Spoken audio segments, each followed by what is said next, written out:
Bueno, aquí estamos otra vez con un nuevo video donde le traemos 5 cosas para no aburrirse. El primero es sillas musicales. Las sillas musicales son un juego que juegan con menos de 2 personas, con música y también sillas. Es muy fácil de jugar. La segunda es el teléfono estropeador.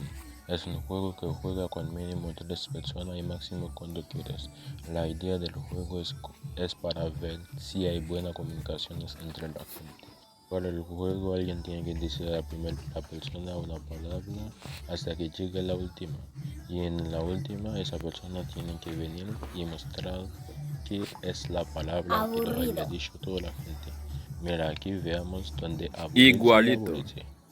Tercera es cocinar. Aquí le traemos donde van a ver la familia cocinando y ustedes que no están viviendo con su familia no pueden como aprender a cocinar, todo eso porque tenemos tiempo para hacer esas cosas.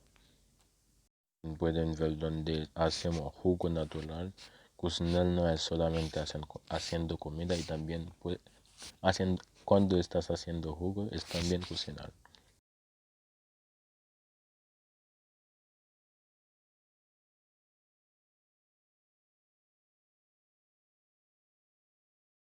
You can't stop it from shining through. It's true, baby, let the light shine through. If you believe it's true, baby, won't you let the light shine through for you, for you, for you, for you, for you, for you, for you, for you,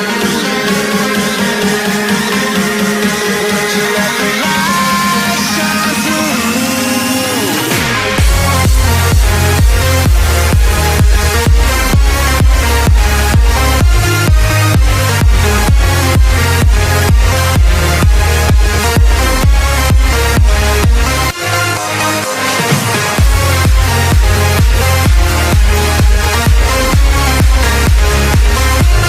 Cinco, hacer actividad física.